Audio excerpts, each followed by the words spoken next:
look at the present problem. You know? Look into the future. As you look into the future, you can already begin to spot that there will be problems here and there in achieving a future goal.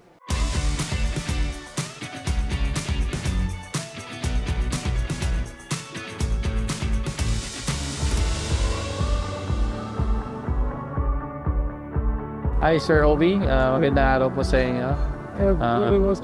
First of all, we would like to thank you for the time today for this interview. No? Yeah. So, but as you know, there are a lot of things happening because of the centennial celebration, and of course, we don't want to miss this opportunity to be able to learn from you about Mapúa, about history and things that maybe would guide us to another century of this interview.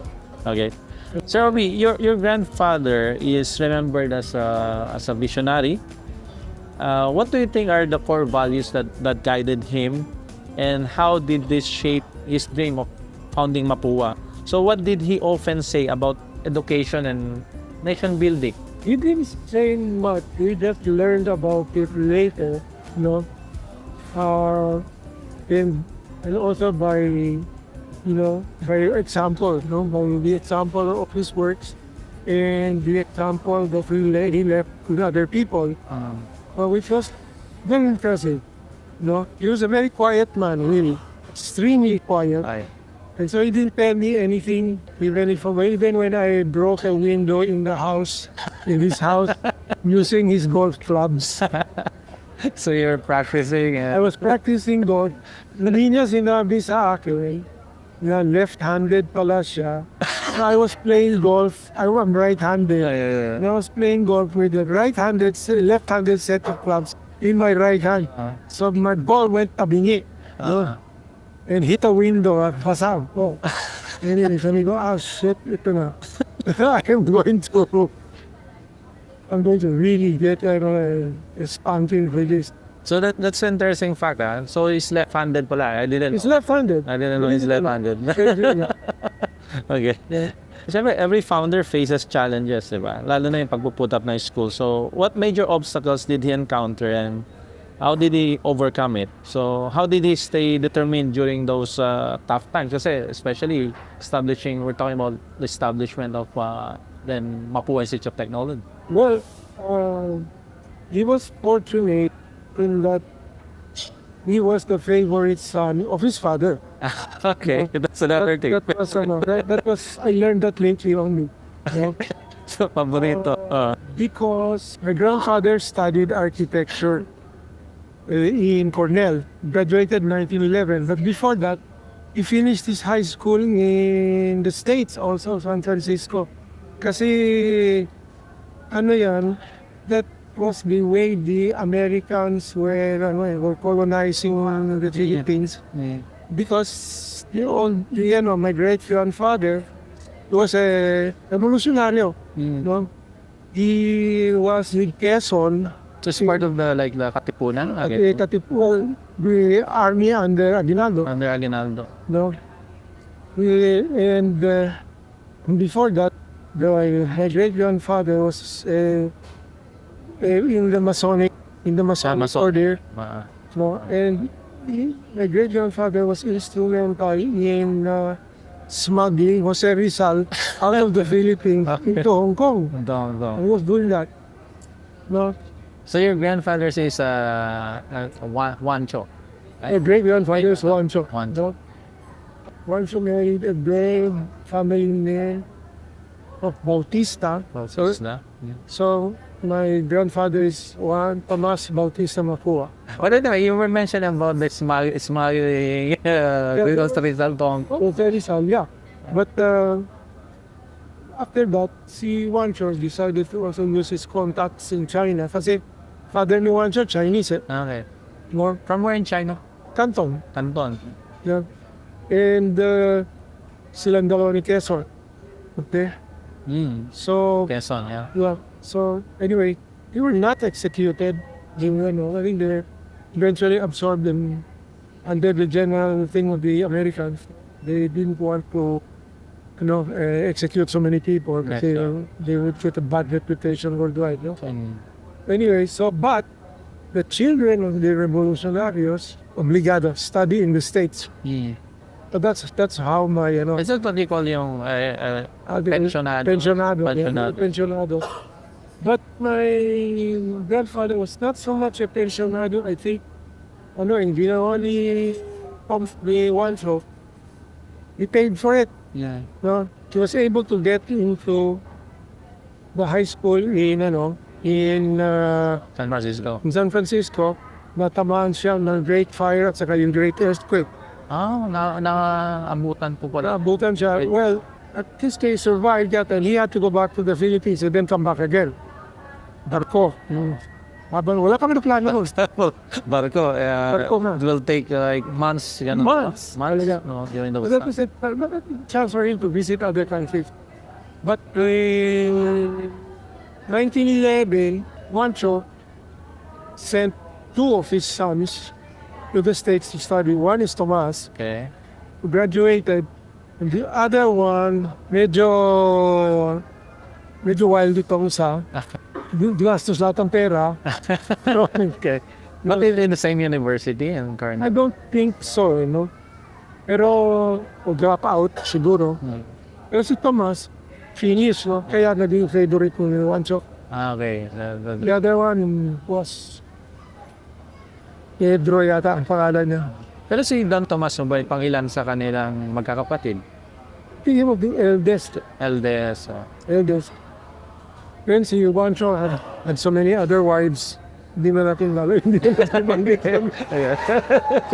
Kasi ang daming Mapúa lumabas. Anyway, sir, paano nangyari? Paano niya tinayo yung, ano yung kwento? Paano niya tinayo yung Mapúa Institute of Technology? Okay. That's kind of also nice. Kasi, when he graduated, he came back in the Philippines Brigado. And then he joined the Bureau of Public Works. Yes. Nasa And you do it. Pansin niya yung mga ibang na drops yun, medyo kulang. Okay. So he said, I can teach Filipinos, sabi, ganang suspect sa ngayon, is the Bruce, kasi father of a revolutionary din. No? So what do you expect? I can get Filipinos to do better work than them. Yeah. And he did. That's how come he pushed it. And And looking also for independence, di ba? Parang to Yeah, be able to do it. independence minded. After that, 1925, he set up the first school on the second floor of a botica. Okay. There Parang nagre-rent lang yun. were sila. Okay. There were only a few girls there. That was the 1925. That was the 1925 So nasa isang building siya, second floor. second floor. Ano siya? Kasi Juancho was good with money. Yeah. So, 1925, 26, the idea siya na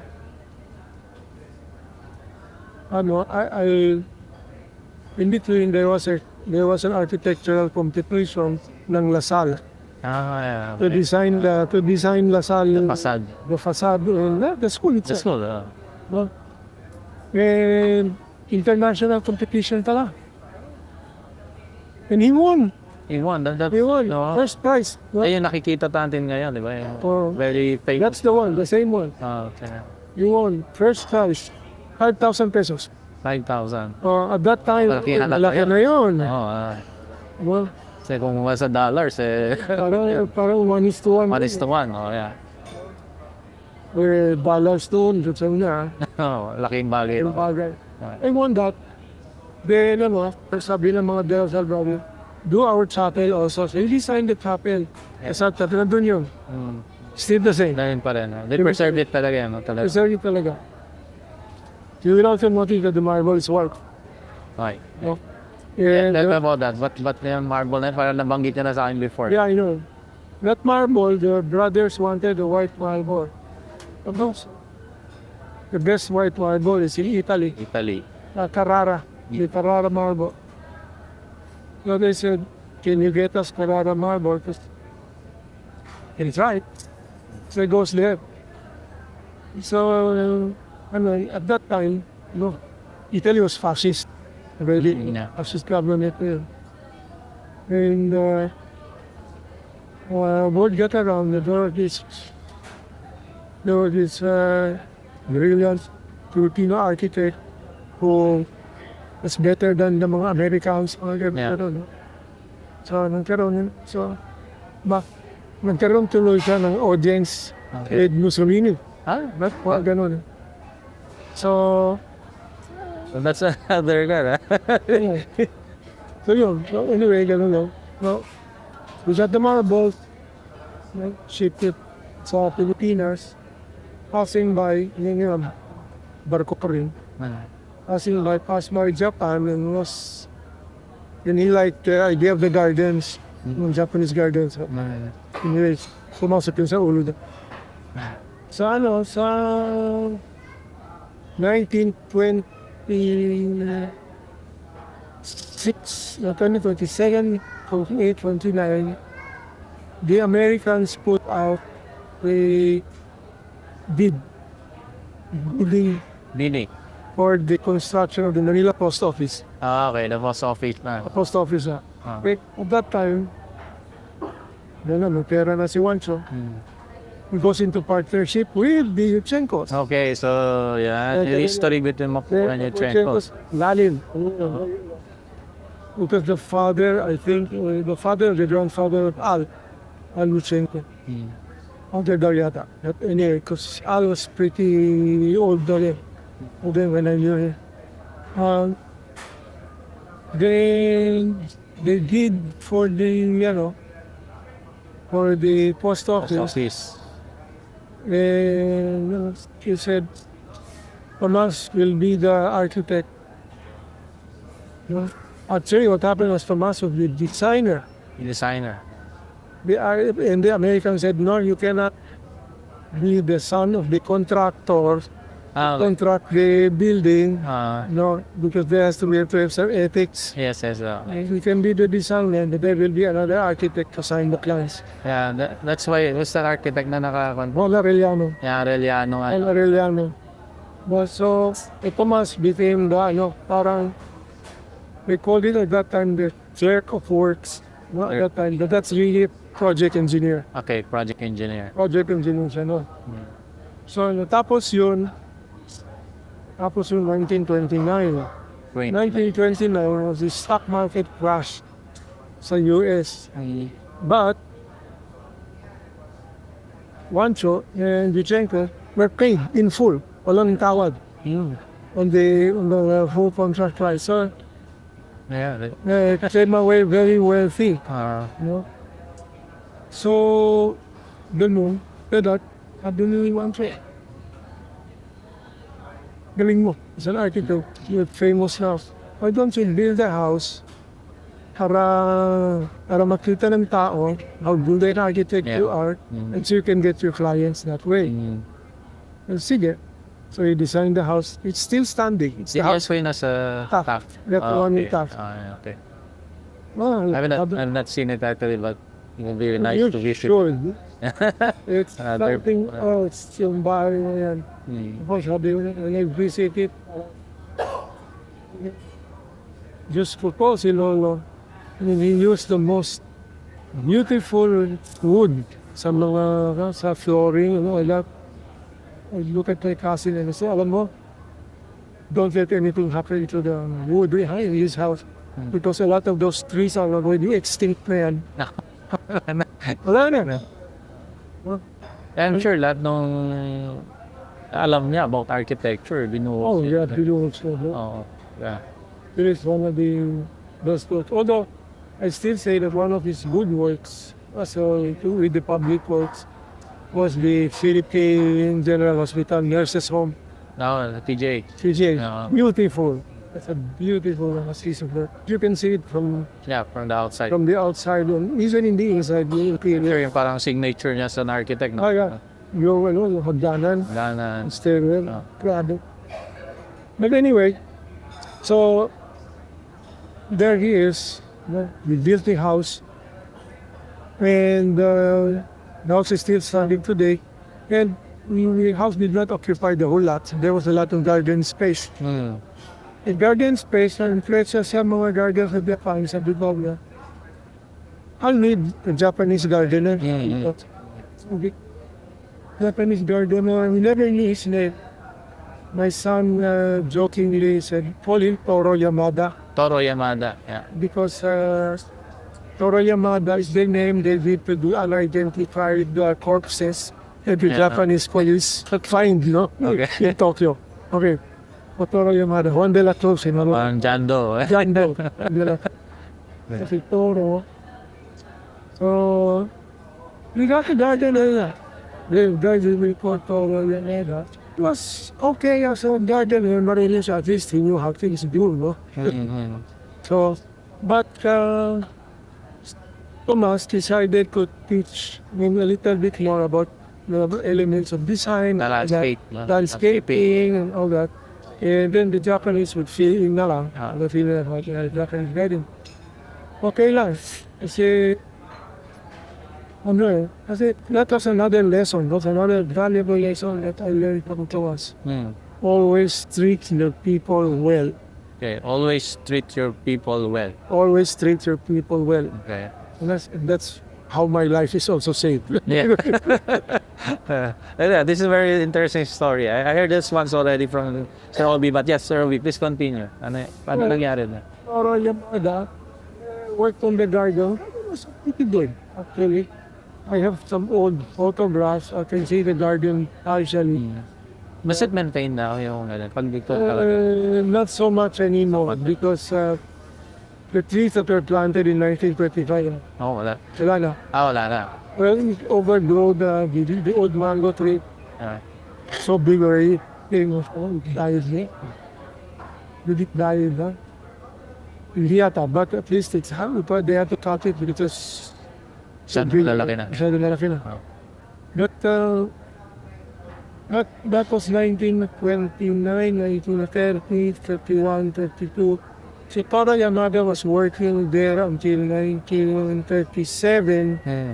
1937 is also the start of the Japan-China War. The Japan-China War. When Japan-China War, Toro said, they're calling me. I have to serve in the army. I have to serve in this armed forces. Okay, yeah. So what? Fine. Well, you have to go. Tell us. So I suspect that what Tomas did was he probably paid for the ticket for him to go back, sa boat, to back to Japan. So that was 37. 39. 1937. 37. Later, 41, 22. 5 years later, 1942, the Japanese are in Manila. Toro Yamada decides to pay a courtesy call to Tomas. Yeah. Marches up there. And he's like, Commodore, sa Imperial Japanese Navy. Navy pala siya. Navy siya. Yeah, wow. Gardener. Pero yung pala, ibig Navy. Was Navy, no? Spia. Spy. I heard in history na maraming spies all over the Asia. The Jeff also Tomas was a bit of a favorite because of his connections in the public works. Bakit? What's in public works? All the roads. Yeah, okay. All the roads of the Philippines. Pinag-aaralan na talaga. They're studying and planning. They're planning. That's why MacArthur couldn't do anything. Yeah. Everywhere MacArthur wanted to go, the Japanese said that. So, ganyan. The Tomas helped the Japanese? Probably not directly. But anyway, 1942, Yeah. Commodore Toro. Tell us about this visit kasi I think very important na malaman din ng alumni community natin. Kasi, di ba, parang very kantong nangyari na ito. Yeah, so he comes up to this is Don Tomas, already, Naka-uniforme na. naka-uniform Oh, na. naka-uniforme na. Okay lang muna. Okay. Impressed. Si impressed ito nga, of course. Oo. Navy officer pala yung Navy gardener. officer. And so he is a detachment in the house to, parang, I think they have to have a detachment there. Kasi the house was big, so they needed quartering for some of the people. Besides Pasay, lapit naman yan sa Manila Bay. Yeah. Kaya, there was also an incident with one of the people of one of the women of the house. Kasi, with the big house like that, all the mga children and some in-laws decided to also live there para matibay na bahay. Yeah. Tapos, one of the women was making kwento na there was yung army, Japanese army wanted to grab her Na. and bring her. So, no. Then she saw one of the people of the Navy, the house. Yeah. No, I'm not with you. I'm with him. He laughed at me. That's mine. Oh wait. So he saved one of our girls. No. Doon. Kasi there was something interesting between the Japanese army and the Japanese Navy. Yeah. So, They were not friends. yeah. They were It's also true with other like US. Yeah. People Magkaribal sila lagi.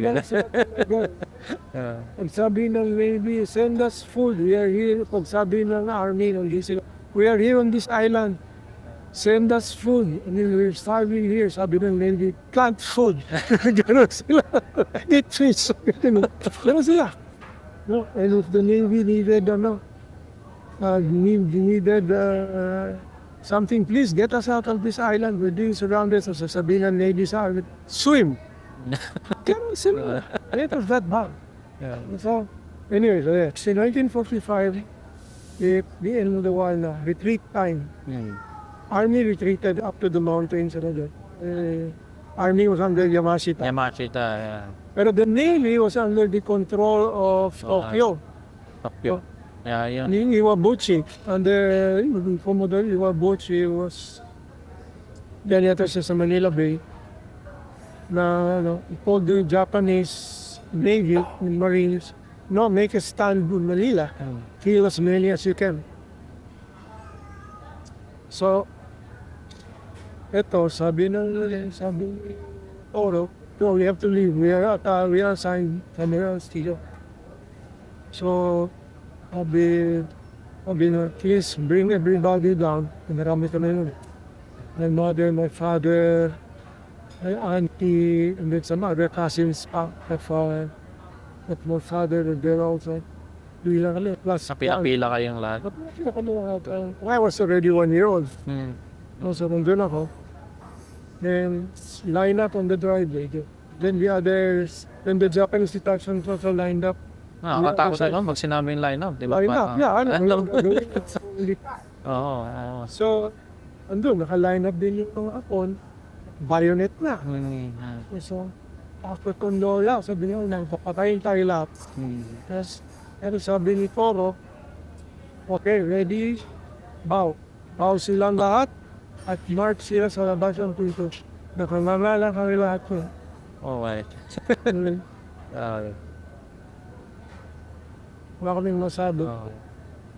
Kasi, So, sabi, thank you, Toro. so nagbigay pa ng respect before they went. Pero you know what's funny about that day, no? Is that ito yung bahay sa then that staff doon, dire-diretsuan. Yeah. Andito Lasal. Yeah, Lasal. Doon sa Lasal, walang 5 kilometers yan. Doon sa Lasal, minasok ka lahat. Yeah. Walang mga pare, tila man eh. Sabi ni Tos kito, take care lang of the people there in Lasal. Take, don't do anything later. Don't treat them well, sabi niya, no, let them live. Ilang nangyari, late ang dating nito. Yeah. Kasi at that time, also, bakbakan sa Rizal Memorial, no? So, yung other Navy people, hindi pwedeng iwanan mga civilians o kahit sino man dun sa likod natin. Baka may traitor rin tayo, something like that. So the Americans will give them. Anyway, so sadly, mga Christian brothers na massacre sa Lasal, plus some of yung mga refugees being there. And I think also what happened is that was, we suspect na doon din namatay si Torre. That was the last battle of Torre. Yeah. So they never seen him again. You never saw him again. Kasi if he survived, might came back, after the war, if ever. Could be. Or at least he was injured or something like that. Pero yung mga injured noon hindi nila, they let them die. So, well, Mapúa at that time was already 1944, 45. Yeah, during those times, sa school, anong nangyayari? Tuloy ba yung school or stop lang? Tuloy. Tuloy lang. Tuloy yung school. Because my auntie, si Gloria, no, was teaching ni Pongo. Doon sa high school. So that was yung Dorotea Jose. That was the site. Actually, yun na, noong 1925, nung establish siya, yun na rin yung site po noon? Or nilipat? So meron pang first? Lipat. I don't know where it was. Yung unang-una, sabi niya na sa baba butika. Sa second floor. Second floor siya. Then I think that they were able to rent buildings yata, buy the buildings from something called the Deluxe Fashion Academy. I think that Deluxe Fashion So, sa academy, pad na rin. So they were able to get it, but I'm not clear on that. So during the World War, yun na rin sa Doroteo. Dorotea, no? And it was burned. Totally to the ground. Okay. When the Japanese left. Yeah, well, the old architect before the war is Serafin de Lara. You know, he was contemporary niya, Yuchengco. He was the one who designed that. May stairs kung sa GJ, na gumagalaw, concrete. Sabi daw na that was the only thing left. After the school was burned. Preserve niya. Ano lang yun. I remember I saw those stairs. Then after the war, unfortunately, si Juancho Mapúa died in 1935. My daughter. But night, ako siya ng medyo dissenting inheritance. So he was able to move. After 1945, we bought the property of the Franciscans doon sa Intramuros. That's where Intramuros is today. Yes. So what was it for? Because the Church of the Franciscans. Sa Franciscan. Sa Franciscans, hindi per se order, which is the nuns to churches with one like that. The point dito na dito. I remember going to the San Francisco Church. I don't know, like 6 or 7 years old. I remember going there. Church was here, there's one church here and then the other church was here at the demo. No, the building, the photo said that parang H. Yeah. So the church was totally demolished. When it was flipped, 1950s na. 50s. After the war na yan. After the war na Then, so, hindi pala ito sinasabi nila na yung mga areas doon, yung mga buildings doon were used by the Japanese before. Kasi it was built after. No, but there is a story that Ah.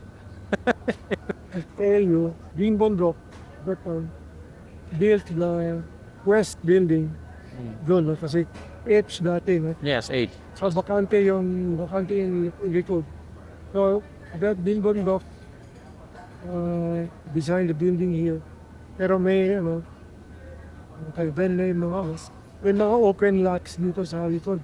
Mm. Okay, so my father said, put up place to do this. Sige, hintay kami. So one day, and the workers came and you sir, no, yes, sir. No, it's okay. Kailangan yung liter. I go there. Here's the box. Ang box. Human bones. Oh. Dami. Human bones. In just one box or several boxes? No, and then alat na. So you have to put them all in one box. Okay. Yeah. Ang gawin natin dito. Talk to, ano this? Sir, siguro palibing natin.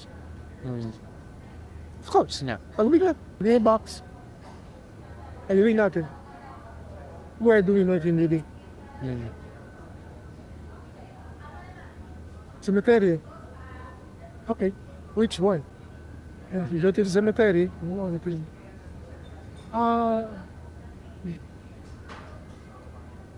sinong next of kin nito? Ano?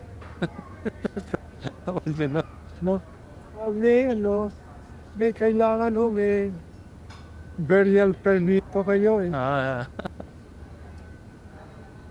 Huwag mo na si galing eh. Kaya hapon pa ito eh. Naupay lang. Kailangan the PDP of next of kin. Fuck you. We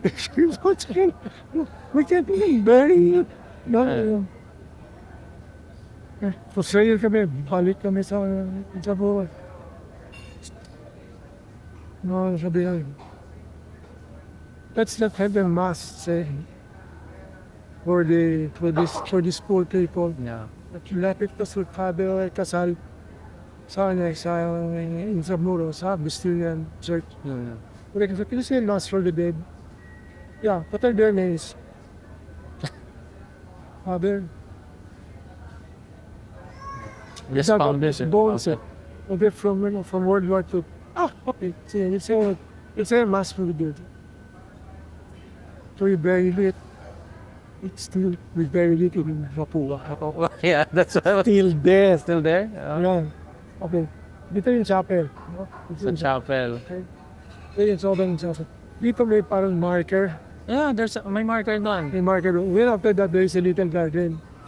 Beside the marker. Pero kung tinabunan nila sa ito, nandun. Nandun. Kasi makikita ko parang pinaparadaan ngayon ng mga bike eh. Oo nga. Ganun, may marker. That's there. Try to check it out next time I visit. Yeah. Yes.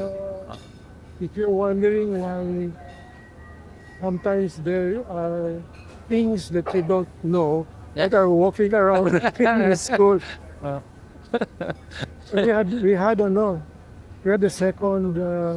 second exorcism done there. The second one was Muslim. The architect of Intramuros administration, si Ramon Faustman, obese. I know this imam, the holy man from the mosque in Quiapo. You can say, the prayers for the dead, the Islamic prayers for the dead people. That might cure some of the kind of things. Kababalaghan. Ito. Okay, come on. Anything is I don't know. Yeah. I didn't say anything about the bones to raise there. I didn't say anything about Only now. they'll just learn after watching this. I didn't say anything about Anyway, sir. Yeah. So, is it walking around Sama ako doon. Walking around every floor of every building. Ito na rin. Yes. Parang may kwento rin pa nandun parang pang magandang gabi ba yan eh. So, well, Well, walking around North Building, third floor, lakad ako. Bigla ko nakita isang ball of light. Yung ball of light yan. Shoot! Sa ano, gumano lang sa harap ko. Boom! Talo na ako sa taas. ball of light. Yeah, ball of light. Parang orb yan. Parang orb. That's like parang ball lightning, hindi ko alam. Uh, But it's a common phenomenon daw. Kasi I understand you were like living in the campus. I was before, living in the campus for 20 years. Yeah, that's why madami talaga kayo mga experience doon. Yeah. Anyway, we'll have that maybe another episode of this. But sir, i-fast forward ko lang kasi maraming gusto sigurong malaman din what happened or ano made you decide as a family, di ba? Kasi if you fast forward, of course, I think 1999 to 2000, Oh. diba, there was a change in the there's a change in management. management, yeah. Can you tell us more about that? Kasi maraming mga kwento-kwento about that. Now. Well, my father and my aunt, they would manage Mapúa jointly. Pero they assigned the tasks, various tasks to various people. People, the tracing chief accountant, and when my aunt died, some airplane crash to sa Baguio. She died on an airplane crash in Baguio.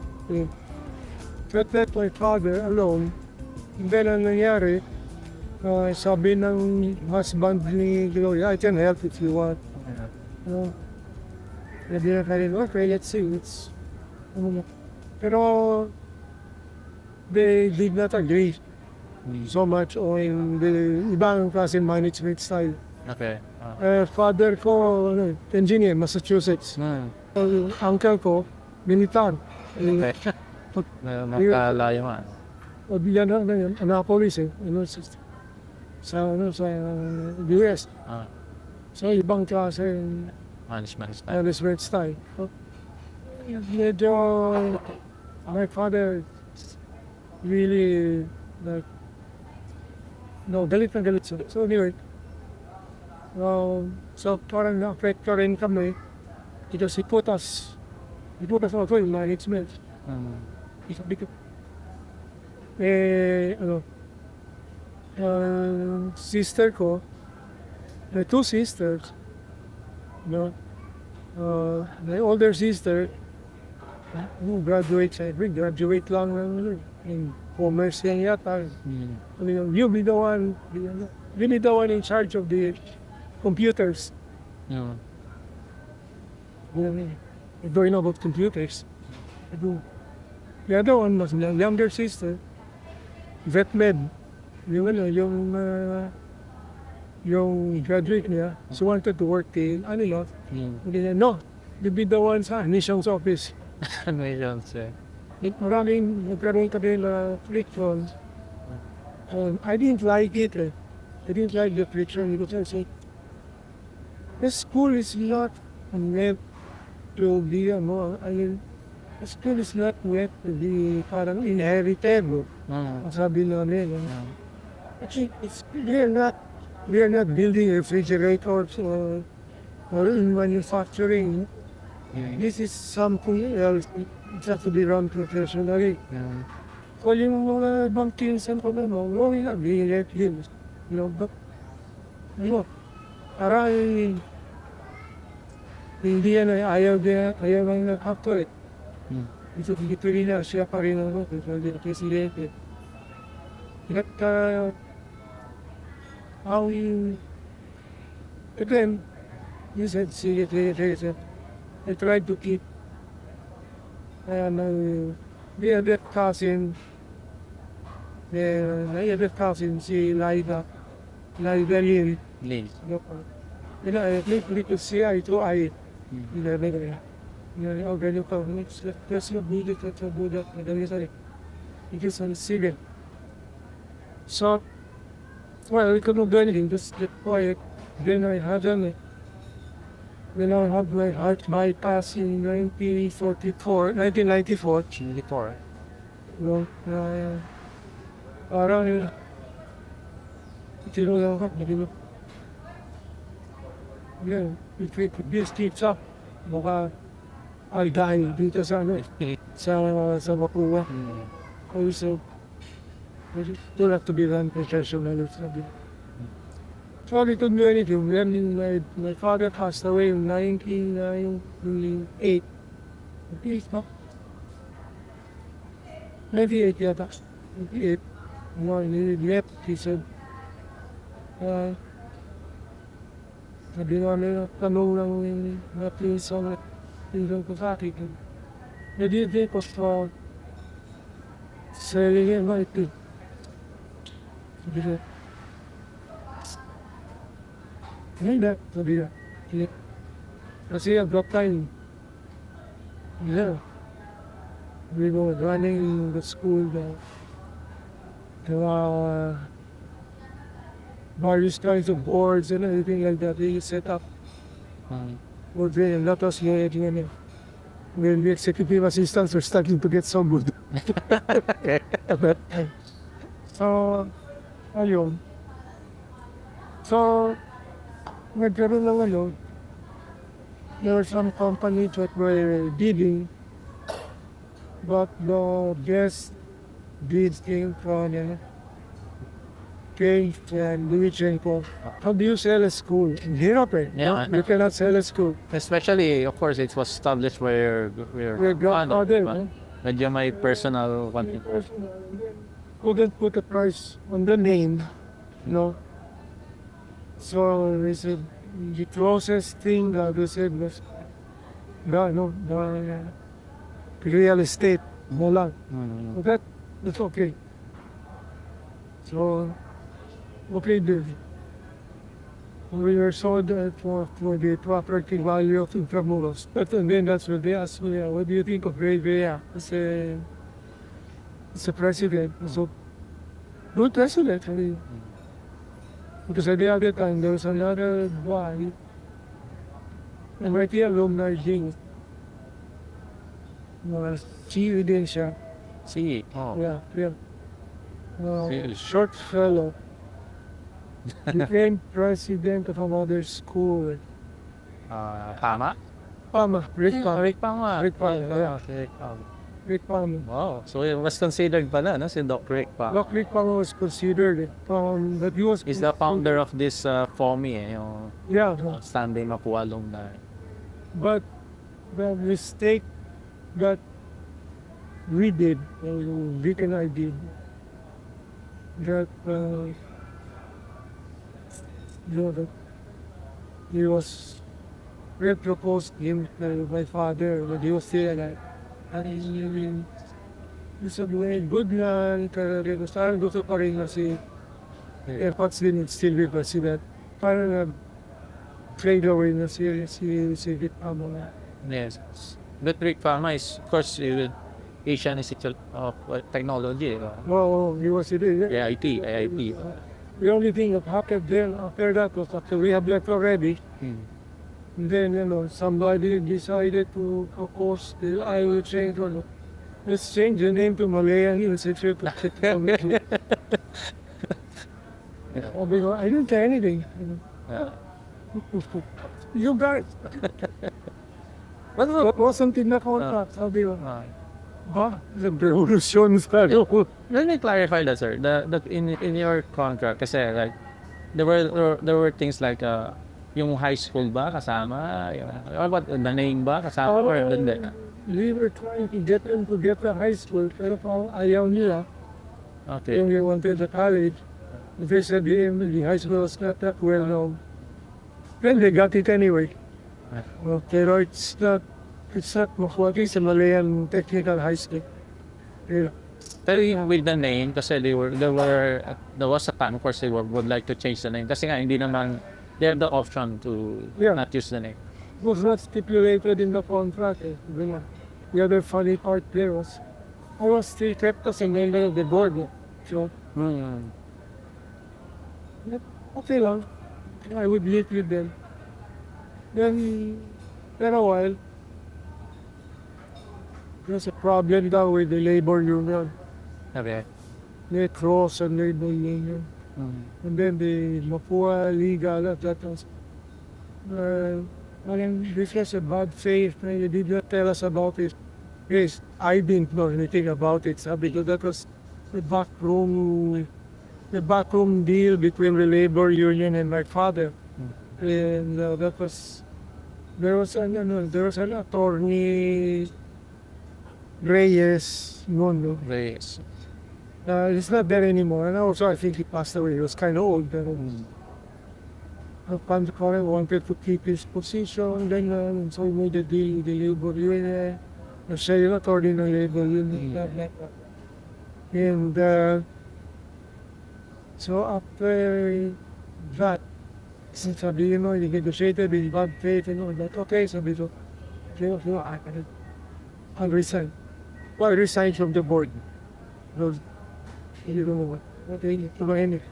You as a family, di ba? No. Siyempre, very close to your heart yung institution, di ba? Oh, yeah. So, it was a family decision and then to hand it over to someone else. Like, It was a family vacation. Also because I could see as a family, I don't think we will be able to manage it. Only for because one of us I was the only one architect for my cousins. One was a chemical engineer. He wasn't interested. And But was it part of the decision na kasi you came a long way, di ba?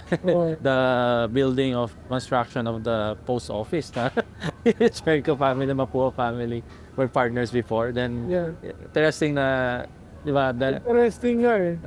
Kayo rin magkasama sa I learned about it. I learned about it after we had made the sale down. Then I learned that my great-grandfather and the Yuchencos were partners before in the district. Di ba? Pero no, surprised ako.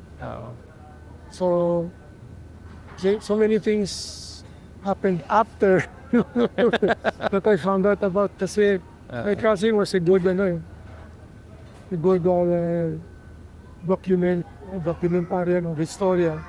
Then I realized I'm 81 years old already. You're 81? I'm 81. 81. O para nagtatanong, 81-year-old. These are all me. When's your, birthday? April 14. April 14. Birthday ni Sir Obi, April 14. Is 81-year-old? Yeah. Pero pa rin, matikas pa rin. Well, I had to kasi may parang family progression. My great-grandfather, he died 75. My grandfather, Thomas, died, he was 77. Okay, 75, 77. My father died, he was 79, so 3 years apart. Sabi ko, I refuse. Yeah, you should. I refuse to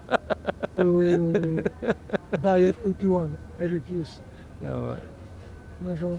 So they can help. Yeah, keep inspiring the Mapúa community. Sabi ko, well, it's that number one lesson of Tomas. I still keep to my heart. Treat your people well. Okay, treat your people well. Yeah. And yun nga, no, with what you have shared with us. Yeah, right. Diba? There won't be a Mapúa today. Yeah. My grandfather was a señorito or bastos to his people. No? And he didn't know that Hardinero pala was a Navy officer. Navy officer. And of course, those times, siyempre, chaotic yung time. Diba? So, and also, give credit to the Navy officer. He recognized Tomas as his mentor, as his teacher. Pero Tomas gives that feeling. Not so much in his later years. Pero, siya, to be, when he started out, inspiration siya talaga. Otherwise, he would not have gotten the people that he did. yes. Tsaka yung mga, like, I see and understand that yung mga deans, no, parang, ang biro nila until daw, until the, Till they die. ganun, parang ganun daw dati. Yun yun. Ngayon kasi by contract po ang, Si Tomas, the first dean of architecture was Concho. No? And then, ilan mo eh, pag tinignan niya po eh. first dean of CE was, dito na lang, before, Ang nailala ko lang ng dulo eh, si Abeline. Berlin, before. Pero meron pa yata. Meron Meron pa. pa. Kasi ako po, parang pang 6 or 7 ba no? So, And then the first dean of industrial engineering, was Garay. And then, and these were all American, these are all American graduates. No? And that's why, Mapúa had a great catch. tsaka yung commitment ng faculty. Commitment of the faculty was something else. So it was transferred to the students and all that. Yeah. And the students, a lot of the graduates that came out were really fantastic. A lot of them went to government positions there. Anyway, it was something. But you could, I realized then by that time, about 50 years, 30 years later, 30 years, so many years later, that we had to do something to try revitalize it. Buti nakita ni Ray there. And Ray was very good at it. When my father passed away, kamot ulo ako. I don't know, what's his face? Scratching like that. What the? Ano doon? Sabi ko, during the wake of my father was held in the gym. You probably never reached that. And doon ako doon. I was there every night at the videos. And one time, lumapit isang pinsan ko. When we pay our respects, sabi ko, of course you can come and pay this. And after that, we made peace with my cousins here. Yes. So, Reconciliation. lending friends. Lending friends. To the extent na, one of the best things of here, the 1998, di ba? And 8. Centenary of the Philippine Revolution, of the Philippine War of Independence, or something like that. So, anyway, this one is something that Mapúa should be proud of. So there was a contest put up by the Centennial Commission or something like that. We can display the best tableau or something like that of the revolution. And then, sige, let's join. Sabi ko, ito. So, doon si Rick, a friend of the arking. Henry. Yan Kabiteño yan dugong revolutionary. So, and it was that, sige, mukulong dudo yan. Okay, Nick, let's do this. What do we do? Let's see what kind of a budget we have. Lapit ako sa pinsan ko. Siya ang in-charge ng budget. So, pinsan, we have a budget for this. Sabi mo, maybe I can do this and do that. Sige, how do we plan to do it? Kasama ka sa meeting. We have the meetings. Dinner, Archie Student Council, the mga maintenance, yung natutok ito. Ito ha, it's resolving this contest so that we can, it's for the presentation dito. I'm going to ask you, I'm going to tell you all right away. Spirit of Bayanios. Bayanihan tayo dito ha. Okay. Sige. Ito ulit. Okay. With no idea yet, architecture will do it. Then sabi ng dean, we let the students do it na. The students did it. Okay, na maintenance, di ko kayo pwedeng bayaran ng overtime. Pakiusap lang ito. Anyway, hindi tatapagaw ng habang buhay mo. It's just gonna just be a short while. Pitulungan niya sa bata. Well, to make a long story short, they put it together. It was pretty nice.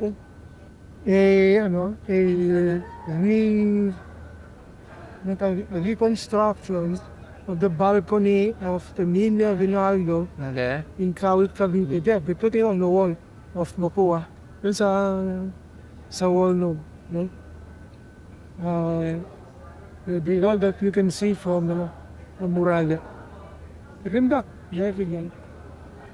Oh, we won first place. First place. We won first place. So is it still there? No more na. So, That was taken down there. Kasi wood lang yun. Yeah. So, I was very proud. I was very proud that Mapúa saw that. no, kasi and for the celebration. For the celebration. And of course, Mapúa has been, naman the architecture and Yeah. design. And I understand, di ba, na you will also, your contribution in industrial design. Yeah. One of my our interview ko, she works with the design Design center. center. Yeah, Yeah, and you were mentioned in that episode. Well, Yeah, no, they asked me to, can I open up a course in design industrial design. First in the Philippines. first, di ba, sa Mapúa po, di ba? Yeah. Yan, so yung mga industrial design, sa industrial design dyan, Oh. is the man, no, na isa sa mga big reason why it was, Well, kasi I graduated from the Rhode Island School of Design sa States, but not as an industrial designer, as an architect. architect. But I was very close there. I liked their program of industrial design. Very interesting. I liked it. I said, I think pwede tayo. And as a matter of fact, I think some of our industrial designers are very good. Yeah? Oh. Pwede yun. One of them yata works for Mercedes-Benz yata or something. I don't know. Maybe or some. Basta. They were good. Okay. Sir Obi, let's talk about legacy and impact, no? What do you think is the most lasting part of yung legacy ni Don Tomas? What value or tradition still defines Mapúa today in relation to the founder? Idea, I think that, Mapúa, well, from what I know is, Mapúans are great problem solvers. They solve problems, no? And that's number one. And parang they're very good also, very good organizers also, and very good because of the problem solving. They're very good Yeah. in logic. Logic, yeah. No, their math skills are pretty good. No, I'm not saying the best yet. Pwede na, pero pwede na to be good, to be very good. But I'm always amazed at the way Mapúan solve problems. When to the point where sometimes when I have to give a talk to a lady, I say,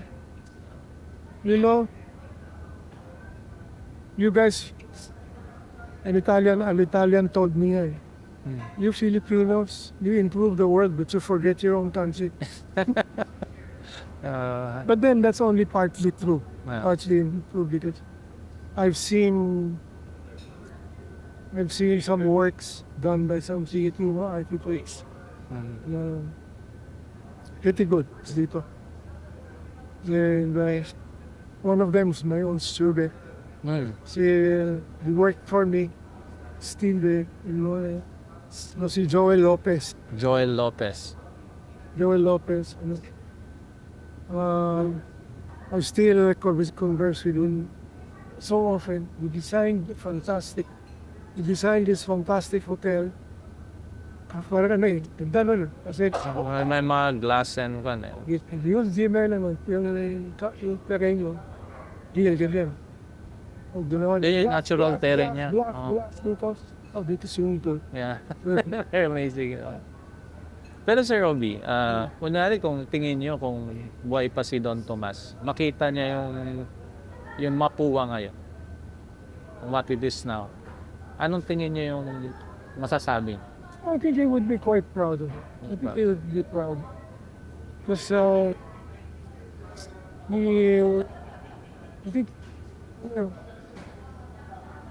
we would understand the context of the family and all that. Parang, so if it was family, then why did he get the best deals that he could find and put them in the various schools? Grandmother decided to put in as many Mapuas into the school. To the point where the Dean of Architectures is Orestes Mapúa. Then the head of drawing, the head of the drawing department, Emong Guillermo Mapúa. Wow. So many other Mapuas. And where did they come from? You don't want to know. Okay, understood. Sige. So, si Juancho, womanizer yun. Pero to his credit, if he had children from them, he gave them the family name. So, there was even one Mapúa in chemical engineering yata. He was taking even doctorates. I don't know if he's still there. Okay, he left. And my other cousin said, yes, you're from that branch na ganyan. And niloka yung airport. And lolo mo, si Juancho Pirat na nag-dispal ko na. So you must have like a family tree or something for the families. Pero Sir Bobby, kung buhay si Don Tomas ngayon, kung kasama niya siya, ano yung gusto yung tanungin or gusto yung sabihin sa kanya? Well, with all this about what is established? What do you think of the way the world has moved? Kasi siya classical siya, Well, also, that was the way he was taught, Classical, the world was moving from classical, then it went to the modern architects, and all that, Kasi, the reinforced concrete was only invented during his time. So bagong material pa lang siya. Bagong material pa Very yung new. reinforced concrete. So he was into reinforced concrete. With rebar and all that. Right. Then after that, it was steel.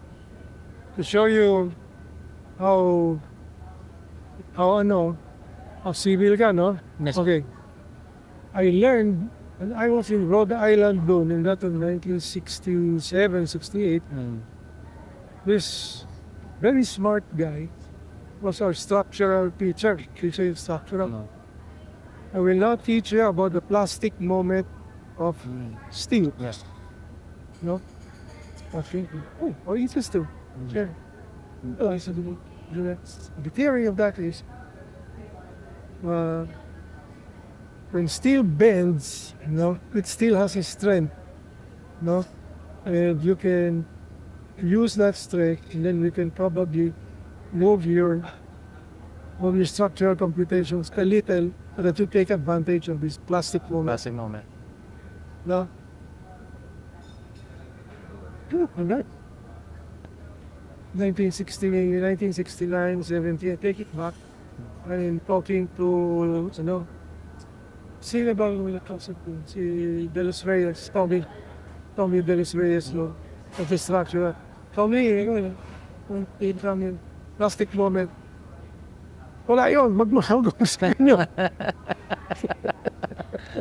Kasi nag-advance nag-iba-iba yung mga Okay, mga natin. nobody was keen on on studying plastic bending or something like that. No? Ano lang, kung kailangan kumbinsihin ko talaga eh. Sir, it's our centennial year. So, Mapúa Institute of Technology established in 1925. So, 2025 is still our centennial year. Yep. And of course, the dawn of another century is approaching. Yep. Diba? So, and pa naman po, una muna, your message to the entire Mapúa community for our centennial celebration. Can talk to them po. Well, anyway, but definitely the core value, the core spirit of it was really excellent. No? And that was backed up with the ability of the network of problem solving. No? So, these are all values so important to us, especially now as we move into, as we are already into the digital age and everything like that. Hard to say. You cannot be imperfect. Parang it's yet to be not practically everything. No? Even we just can at least fix our roads. Okay. Why can't we have good roads? I mean, well, I won't get into the politics. But anyway, you mentioned about roads. It's also the centennial year of the civil engineering program. Kasi, di ba, it was established, the program. Tama po, architect and civil engineering. Okay. Ano po naman yung mensahe nyo sa civil engineering graduates po natin na 100 years na po yung program natin? Of course, we produce a lot of civil engineers that are very critical in nation building. Actually, not just in the country, but many of them also help other countries. Many are abroad. Just look at the present problem. Look into the future. Yeah. And as you look into the future, you can already begin to spot that there will be problems here and there in achieving a future goal, a future design. Kasi I think in terms of design, in terms of solid objects, solid things to do, no? So improve. So can we go there? Can we go into the future? Yeah. Can we try and make it a better future? Kasi right now, what's looking at us as future is not very nice. Yeah. So can we imagine? Can we predict? And as we are good at problem solving now, can we move a few steps and begin problem solving for the future? With the foresight. With the foresight, we do know the foresight. Yeah. So, yun. I could tell you more stories, really. Yeah. Well, we won the championship title CA basketball last year. Fantastic. Just in time for our centennial. So, this is centennial of the NCAA. Yeah. It was a centennial championship title for the NCAA. Fantastic, yeah. Okay, then it was something that we celebrated during our founding anniversary, centennial year in January. This January. Remember, I remember one time I was there we won double victory, One victory. juniors and seniors. Yeah, saying. And then, yeah, I think you still have that trophy that you have Ah, yeah. up there, no? The ball. I remember that. I was part of that motorcade. I was driving a motorcycle. Yeah, of course, being you and you live even in Mapúa for like 20 years, is it? Inside Mapúa? Yeah. Yeah, so I mean, you have experience, you have observed generations of students coming in and going and becoming successful in their career. So There are some students, one of the first scholarship students is from kasi industrial design center sponsored some scholarships. And one of the first scholars, I got to meet and got to be quite close to him. He was Enrique Red, right? Enrique Red. Nickname, his nickname, of course, was Iking Pula. Okay? Pula. So, my God, that was in 1975, something like that, 76, 77. No? He's now a grandfather, retired na siya. Amazing. So yung ganung experience, ganung feeling pa yun, Right. Diba yung mga estudyante lang dati, ngayon mga professionals or grandfathers. Yeah. Anything else, Sir Obi, that you would like to share to the Mapúa community or any other message po? Well, help the country because there are so many, I come across so many young kids who have graduated even from public high schools, who were given the chance. They're very smart. Sana we could go and give them a chance, give them the possibility to get a degree, Scholarship. scholarship. Yeah, scholarship. And you know, Sir Obi, the one that is sponsoring this activity, the MITC and Alumni Association, has started working on its scholarship program. Right now, we have about 32 scholars already. Wow, galing. So, may graduate na dalawa. Professional na sila ngayon. So, we have to be able to expand that. And actually, this the proceeds from the sponsorship in this 100 Mapúan Stories, as well as the book that we're going to launch about Mapúan Stories. Yeah. So, all proceeds will go to the scholarship fund. Oh, wonderful. Para makatulong yung sinabi nyo. Tamang-tama yung sinabi nyo. And Yeah. we recognize and understand that as well to be able to give chance to the future of Yeah, parang wala started to consider also to go out in the provinces and get see parang make entrance exams. Yes. Go out in the provinces and get Admissions. get Admissions admission. department. Entrance Yeah, so, scholarship is one thing also, but when they come to Manila, we have to house them. yeah, so we need all the support we can get. All right, so together, sir, Viva Mapúa tayo. Viva Mapúa!